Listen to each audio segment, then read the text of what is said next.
हाँ जी class, so welcome you all in first lecture of class 9 chapter force and laws of motion. So बेटा till now in our previous lectures we discussed about chapter motion. वहाँ हमने पढ़ा था about motion and rest, speed, velocity, acceleration and the equations of motion. ठीक है ना. अगर आपने वो सब नहीं देखा है तो आप प्लेलिस्ट में जाके चेक कर सकते हैं, वो सब वीडियोस वहाँ पर अवेलेबल हैं. ठीक है, तो शुरू करते हैं chapter force and laws of motion. ठीक है ना. This is our first second chapter of class 9 syllabus, force and laws of motion. ठीक है ना. So first of all we are discussing about force. आज के लेक्चर में हम सिर्फ फोर्स के बारे में डिस्कस करेंगे. सो व्हाट इज फोर्स बेटा?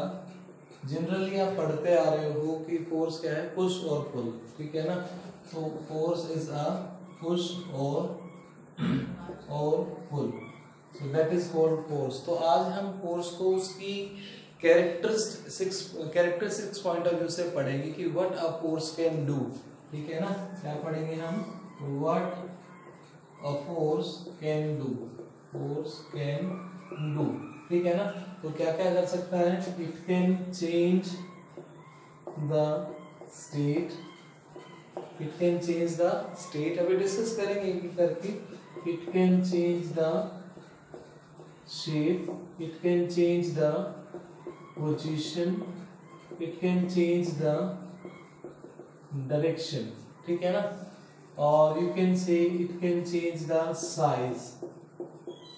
ठीक है ना. ये शेप और साइज एक ही में आ जाएंगे, एक ही में लिख सकते हो आप.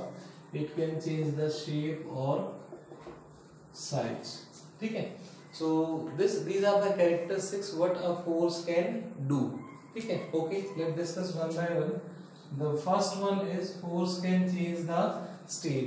स्टेट मींस बेटा कि अगर कोई बॉडी रेस्ट में है तो वो रेस्ट से मोशन में आ सकती है with the application of force. ठीक है ना. फोर्स लगने की वजह से. ठीक है ना. या फिर अगर वो रेस्ट पर है तो मोशन में, और मोशन पर है तो रेस्ट में. ठीक है ना. मींस फर्स्ट क्या कह रहे हैं? रेस्ट टू मोशन और motion to rest with the application of force. Force की वजह से बॉडी रेस्ट में है तो मोशन में आ जाएगी, मोशन में है तो वो रेस्ट में आ जाएगी. फॉर एग्जांपल बेटा ये मार्कर यहाँ पे रखा है, ऐसे आपको दिख रहा होगा. ठीक है ना. And I am applying force on it. So now the position of marker change with respect to time. It means जब तक इस पे फोर्स मैंने लगाया till then ये रेस्ट से किस में आ गया? मोशन में. और एग्जांपल ले सकते हैं आप. भाई मैंने सपोज फैन जो है वो अभी ऑफ था, रेस्ट पर था फैन. ठीक है ना. स्विच ऑन किया तो वो सर्कुलर मोशन करने लगा. ठीक है ना. बाइसिकल या साइकिल खड़ी थी, पेडल लगाना शुरू किया हमने तो वो मोशन में आ गई. या मोशन में थी, साइकिल चल रही थी, हमने ब्रेक लगा दिए और वो रेस्ट पे आ गई, रुक गई. ठीक है ना. तो कहने का मतलब क्या है कि either the body will change its state from rest to motion और फ्रॉम मोशन टू रेस्ट. ये जो स्टेट चेंज होती है इसको हम बोलते हैं this is because of force. This is because of force. किसकी वजह से हो रहा है? फोर्स की वजह से. यानी अगर कोई बॉडी रेस्ट में है तो रेस्ट से मोशन में चली जाती है, मोशन से रेस्ट में आ जाती है with the application of force. और फोर्स है क्या बेटा? फोर्स इज अ पुश और पुल. क्या है? पुश और पुल है. ठीक है ना. कैसी क्वांटिटी है फोर्स आपकी? फोर्स आपकी वेक्टर क्वांटिटी है. आपने प्रीवियस लेक्चर में पढ़ा था वेक्टर और स्केलर के बारे में. वेक्टर क्या होता है? जिसके पास मैग्नीट्यूड भी हो और डायरेक्शन भी हो. ठीक है ना. तो ये कैसी क्वांटिटी है आपकी? वेक्टर क्वांटिटी है. और साथ साथ एक चीज और बता दूं, यूनिट क्या है फोर्स की? ऐसा यूनिट ऑफ फोर्स क्या है? न्यूटन. क्या यूनिट है? न्यूटन. एन उसका सिंबल है. ठीक है ना. ऐसा यूनिट का मतलब क्या होता है? International system of unit. क्या होता है ये? International system of unit. कैसी क्वांटिटी है? वेक्टर क्वांटिटी है. क्यों है वेक्टर क्वांटिटी?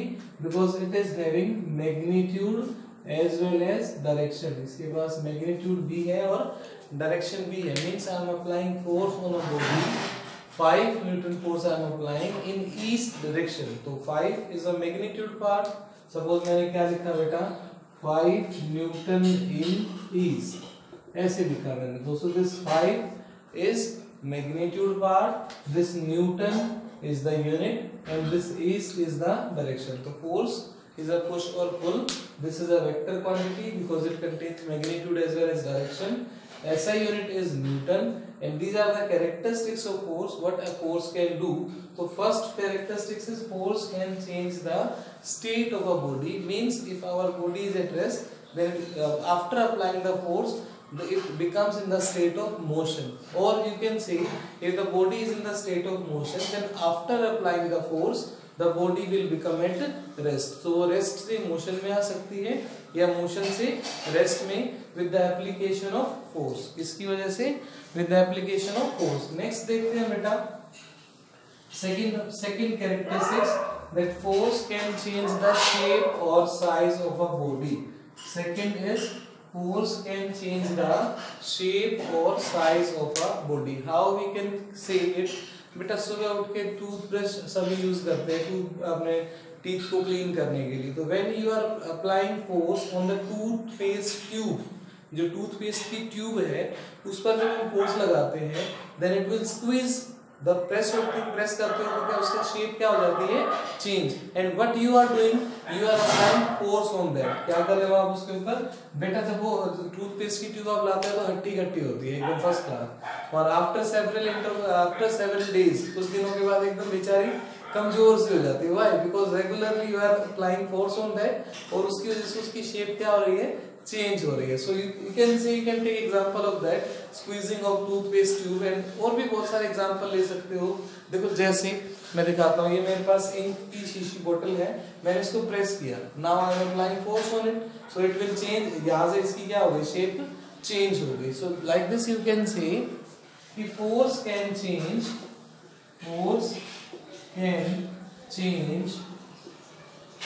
साइज और shape of a body। तो साइज कैसे किया, मतलब बाय अप्लाइंग फोर्स हमने उसकी शेप को चेंज कर दिया, या साइज को भी चेंज कर सकते हैं बेटा, उसकी लेंथ को बढ़ा सकते हैं या कम कर सकते हैं। आप रबर बैंड का एग्जांपल ले लो, we have this rubber band और हमने उसको स्ट्रेच किया, उसको एक्सपेंड किया, फोर्स लगाया, तो उसका अब जो सर्कुलर या जो उसकी शेप बनी या जो उसका साइज बना वो पहले से क्या हो गया, ज्यादा हो गया, ठीक है ना, डिफरेंट हो गया, चेंज हो गया, आप ऐसा कह सकते हैं। So it just change because of the application of force. किसकी वजह से हुआ, फोर्स की वजह से। स्प्रिंग है आपके पेन, आपको पास अगर वो टिक वाला पेन है तो उसके अंदर स्प्रिंग होता है, उसको प्रेस करिए आप, उसका साइज क्या हो गया, चेंज हो गया, शेप क्या हो गई, change with the application of force. किसकी वजह से, फोर्स लगाने की वजह से, ठीक है ना। ये एक अलग विषय है। देखो आप कहोगे सर जैसे हमने हटाया तो वो वापस वैसा ही होगा, वो एक अलग चीज है, उसके बारे में हम बात करेंगे। पर मैंने क्या बोला कि जैसे ही फोर्स लगाएंगे, फोर्स लगाने की वजह से क्या होगा, उसकी शेप में चेंज आएगा। बिल्कुल जब फोर्स हटा दोगे तो अगर वो उस बॉडी की कैपेसिटी है, क्या कैपेसिटी है कि वो वापस से अपनी शेप को रीगेन कर ले, तो कर लेगी। कुछ बॉडीज ऐसी होती हैं जो अपनी शेप को रीगेन, अब टूथपेस्ट की जो ट्यूब है वो अपनी शेप को रीगेन थोड़ी करती है, नहीं करती है। तो कुछ बॉडीज ऐसी हैं जिनकी अपनी कैरेक्टरिस्टिक्स होती है, so that they can regain their original shape after the removal of applying external force. बाहर से जो हमने एक्सटर्नल फोर्स लगाया है, कि अगर वो फोर्स हम हटा देते हैं तो वो बॉडी अपनी शेप को रीगेन कर लेती है। ये उस बॉडी की एक टेंडेंसी है, और इसको क्या बोला जाता है, चलो मैं बता देता हूँ। इसका नाम होता है इलास्टिसिटी, ठीक है ना। इलास्टिसिटी क्या है, प्रॉपर्टी है, जैसे रबर बैंड की प्रॉपर्टी होती है, ठीक है ना। रबर बैंड की क्या प्रॉपर्टी है कि जैसे ही फोर्स लगाओगे चेंज हो जाएगा, फोर्स हटाओगे तो वापस उसी जगह पे चली जाएगी। तो ये एक अलग प्रॉपर्टी है। पर मैं क्या बता रहा हूँ, फोर्स क्या कर सकता है, force can change the shape and size of a body, ठीक है। चलो नेक्स्ट पर चलते हैं। अब नेक्स्ट कैरेक्टरिस्टिक्स है बेटा, force can change the position of a body.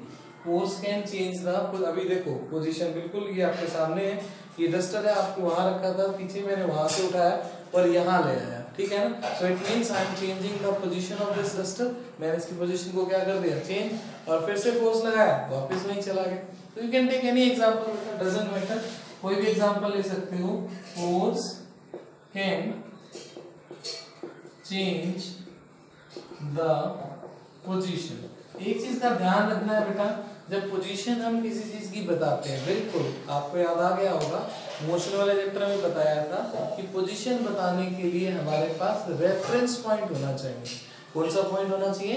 Reference point. देखो जैसे मान लीजिए कि मेरे पास देखो ये मेरे पास एक टॉय कार है बेटा, ठीक है ना, एक खिलौना गाड़ी है, टॉय कार है, and I am saying this is my reference point. इसको मैं क्या मान रहा हूँ? रेफरेंस पॉइंट मान रहा हूँ। ये अभी यहाँ से 5 मीटर दूर है। कितना दूर है? 5 मीटर दूर है।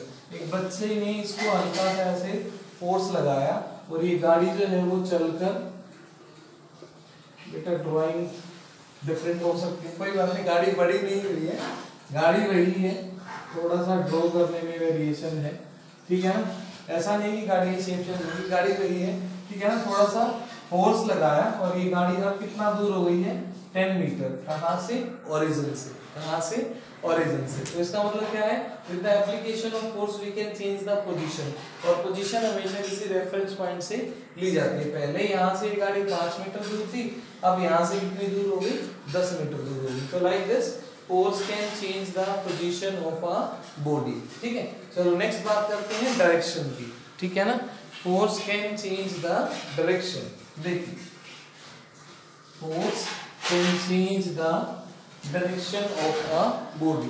कार्ड है आपका, force can change the direction, ठीक है ना। क्रिकेट तो सबने खेला है भाई, बिल्कुल सबने खेला, ठीक है ना। तो बॉलर जब सामने से ऐसे बॉल फेंकता है तो बॉल कहाँ जाना चाहती है? टुवर्ड्स द बैट्समैन, बैट्समैन की तरफ जाना चाहती है। और बैट्समैन क्या करता है? कभी किधर ऐसे कहीं कहीं कहीं स्ट्राइक करता है, और always he change the direction of ball by applying external force, ठीक है ना। तो अब यहाँ पे बैट्समैन का एग्जांपल ले सकते हैं। Batsman regularly applying force with the help of bat on the ball, ठीक है ना। बॉल के ऊपर वो हमेशा बैट की मदद से फोर्स लगाता है और always the direction of ball get change। तो मैं क्या करके कोई एग्जांपल बता रहा हूँ, ठीक है ना। अब नेक्स्ट फोर्स पर हम बात करते हैं। फोर्स चलो ये सभी हो गए, ठीक है ना। पोजीशन, डायरेक्शन, शेप, साइज और स्टेट। तो इस तरह से आप कह सकते हैं force can change the state, force can change the shape and size. Force के आप बहुत सारे एग्जांपल अपनी मर्जी से बहुत सारे एग्जांपल ले सकते हैं, कोई गलत नहीं होंगे, ठीक है ना। Force can change the position, force can change the direction. हाँ, जो पॉइंट आपको याद रखना है वो क्या, कि फोर्स इज अ पुश और पुल वेक्टर क्वांटिटी है, and SI unit of force is Newton. SI unit of force क्या है बेटा? न्यूटन है, ठीक है। तो आज के लेक्चर में इतना ही, फिर नेक्स्ट लेक्चर में मिलते हैं। Okay, thank you so much.